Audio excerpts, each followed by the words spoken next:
शंकर के पास बहुत समय से एक बहुत ही भली अच्छी गाय थी जिसका नाम मधु था। मधु ने काफी सालों तक शंकर को भर भर के दूध दिया। जब वो बहुत गरीब हुआ करता था तब से मधु उसके पास थी और मधु की वजह से शंकर की गरीबी दूर हुई। उसका दूध इतना टेस्टी और मीठा दूध था कि सारे गांव वाले उसी के घर से दूध ले जाना पसंद करते थे। लेकिन अब समय ऐसा आ गया था कि मधु ना तो बच्चे दे सकती थी और ना दूध, वो बूढ़ी हो चुकी थी। लेकिन मधु की ही जनी हुई दो बेटियां चांदनी और रोशनी शंकर के घर में थीं। दोनों गायें अब शंकर का घर चला रही थी। अच्छा खासा दूध देती थी दोनों। इस बात से मधु को गर्व भी होता था कि उसकी बेटियां उसकी जगह दूध दे रही हैं। चांदनी, आज तो तुमने बहुत दूध दिया बहन। मुझे लग रहा है तुमने आज ज्यादा ही चारा खा लिया था। हाँ दीदी, आज मैंने कुछ ज्यादा ही खा लिया था। भूख ही इतनी तेज थी आज कि खाते खाते पता ही नहीं चला। मेरी बच्चियों, मुझे इस बात का गर्व है कि मैं मालिक को दूध नहीं दे सकती। अब बूढ़ी हो गई हूँ, पर तुम दोनों मेरा अंश, मेरा नाम रोशन कर रही हो। मालिक को इतना दूध देके उनका घर चला रही हो। मैं तो किसी काम की नहीं रही अब। ऐसा ना कहो माँ, जितना तुमने मालिक के लिए किया है उतना तो हम दोनों भी मिलके नहीं कर सकती। और जो मालिक मेरे लिए कर रहे हैं, हालांकि मालिक को मुझसे कोई फायदा नहीं हो रहा, मुफ्त का पाल रहे हैं मुझे। उनकी जगह कोई दूसरा होता तो मुझे कब का कसाई को बेच चुका होता। पर मालिक मुझे कितना प्यार करते हैं, अब भी मेरी कितनी देखभाल करते हैं। शंकर जितना प्यार चांदनी और रोशनी को करता था उतना ही वो मधु को भी करता था। उसको अपने पुराने दिन याद थे जब उसकी बहुत खस्ता हालत थी। उसको मधु के किए का बहुत एहसास था। मधु ने उसके बाद चांदनी और रोशनी को जन्म दिया। मधु की दोनों बेटियां अब अपनी माँ का फर्ज निभाती हैं और मालिक को वो भी मधु की तरह खूब सारा दूध देती हैं। शंकर सुबह सुबह दोनों गायों से दूध लेता और अपने ऑटो में दूध डाल के शहर ले जाके बेच देता। विधि, ओ विधि। हाँ जी, कहिए। मैं जा रहा हूँ दूध लेकर शहर। शायद आज मुझे आने में थोड़ी देर हो जाए। तुम ऐसा करना, चारा काट के रख देना, फिर घर आके मैं खुद ही चारा ले आऊंगा। ठीक है। शंकर दूध निकाल के ऑटो में डाल के ले जाता है और विधि चारा काटने चली जाती है। थक गई। चारा तो मैंने काट दिया। अब ऐसा करती हूँ, चारा खुद ही घर ले जाती हूँ। पता नहीं शाम को वो कब आएंगे थके हुए। विधि चारा सर पे उठा के खुद ही घर ले जाने लगी। थोड़ा भारी होने की वजह से चारा एक जगह सर से गिर जाता है। ओहो, ये घास तो सारी गिर गई। अब फिर से समेटनी पड़ेगी। नमस्ते विधि बहन, दूंगा। मैं भी आपके और भाई साहब के बारे में ही सोचकर बोल रहा हूँ, नहीं तो सारी उम्र पालते रहोगे मुफ्त में। ठीक है भाई साहब, मैं उनसे बात करके बताती हूँ।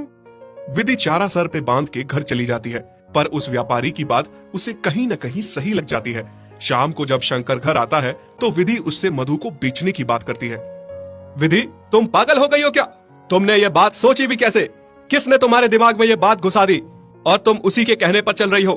उसका क्या है, यहाँ से सस्ते भाव में ले जाएगा, आगे डबल में बेचेगा। ये व्यापारी ऐसे ही होते हैं। तो कौन तुम्हें इसका लाख रुपए देगा? मुफ्त का खिलाने से अच्छा है 7,000 तो आ जाएंगे ना। कैसी बातें कर रही हो तुम? भूल गई, आज हम जो कुछ भी है मधु की वजह से ही है, और चांदनी और रोशनी भी उसी की देन है। ओहो मेरे दयालु पति, तुम भी ना, जैसा मैं कहती हूँ वैसा ही करो। वैसे भी उससे हमें कोई फायदा नहीं हो रहा है। अच्छा, कल को मैं भी किसी वजह से अगर काम ना कर पाऊँ, बीमार रहने लगूं, तो तुम मुझे भी घर से निकालने की बात करोगी? बस मैंने कह दिया, मधु यहीं रहेगी हमेशा मेरे साथ, मेरे घर में। वो इस घर के लिए बहुत शुभ है। ठीक है, अगर ऐसी बात है तो मैं भी देखती हूँ कैसे नहीं जाएगी आपकी बूढ़ी गाय इस घर से। दिन रात विधि अपने पति के साथ जिद करती है मधु को बेचने की। फिर एक दिन शंकर बीवी के आगे मजबूर हो जाता है और उसे बीवी की बात माननी ही पड़ती है। अगले ही दिन विधि उस व्यापारी को घर बुला लेती है। चांदनी, देख तो जरा, ये कौन आया है हमारे घर पे? हाँ दीदी, और इसके हाथ में तो रस्सी भी है। कहीं मालिक ने हम में से किसी को बेचने के लिए व्यापारी तो नहीं बुलाया है? नहीं मेरी बच्चियों, ऐसा ना सोचो। मालिक और मालकिन बहुत अच्छे हैं, उन पे खामखा शक ना करो। मैं उन्हें बरसों से जानती हूँ, वो हम में से किसी को भी बेच नहीं सकते। हाँ माँ, तुम सही कह रही हो। शायद भगवान ना करे ऐसा दिन कभी आए जिस दिन हमें एक दूसरे से अलग होना पड़े। हम तो मर ही जाएंगे। व्यापारी शंकर की पत्नी को मधु के बदले 7,000 रुपए देता है। अरे वाह, बड़े दिनों बाद इतनी बड़ी रकम हाथ आई है। लेकिन शंकर इस बात से बहुत दुखी था।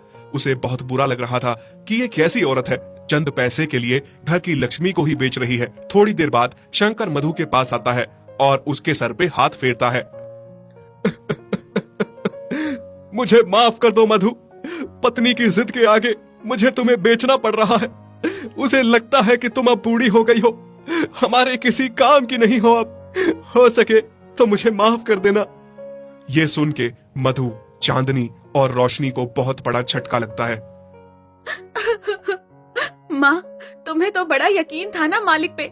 देखा कैसा यकीन तोड़ दिया एक ही झटके में। आपने इनके लिए इतना कुछ किया, दूध के साथ अपना खून भी निचोड़ के दिया। जब इनका घर गृहस्थी बन गई तो अब इनको लगने लगा आप किसी काम की नहीं हो। कल को ये लोग हमारे साथ भी ऐसा ही करेंगे। अब क्या होगा माँ? ये व्यापारी आपको कसाई को दे देगा। हाँ माँ, सच कहते हैं, इंसानों को जिस चीज से फायदा होता है उसको रखते हैं। अगर वो चीज किसी काम की ना रहे उसे नहीं रखते। बहुत मतलबी होते हैं ये इंसान। बुरा तो मुझे भी बहुत लग रहा है मेरी बच्चियों, पर मेरी भी समझ में नहीं आ रहा मालिक ऐसा क्यों कर रहे हैं। तभी व्यापारी मधु को रस्सी से बांध के वहाँ से ले जाने लगता है। चांदनी और रोशनी बहुत रोती हैं। माँ, हम आपके बिना कैसे रहेंगे? जाते जाते मधु की आंखों में बस आंसू थे। वो तो अपने मालिक से उसके बेचने का शिकवा भी नहीं कर पाई। व्यापारी उस बुजुर्ग गाय को रास्ते में खूब मारते मारते ले जाता है।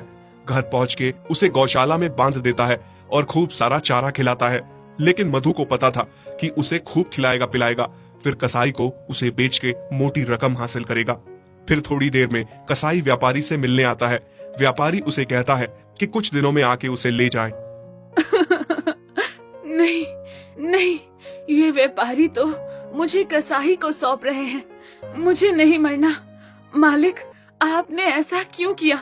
मेरी क्या गलती थी? हाँ, मुझे इतनी जल्दी हार नहीं माननी चाहिए। मुझे वापस मालिक और अपनी बच्चियों के पास जाना होगा। न जाने मेरी बच्चियों का मेरे बिना क्या हाल है। उधर चांदनी और रोशनी का अपनी माँ के बिना बहुत बुरा हाल था। फिर रात में जैसे तैसे गले का खूंटा तोड़ के मधु भागती हुई घर पहुंच जाती है। चांदनी और रोशनी को जैसे ही अपनी माँ दिखती है, उनके लिए मानो सवेरा हो जाता है। मधु अपनी दोनों बच्चियों को गले से लगाती है। माँ, आप आ गई। अब हमें छोड़ के कभी मत जाना, हम आपके बिना मर जाएंगे माँ।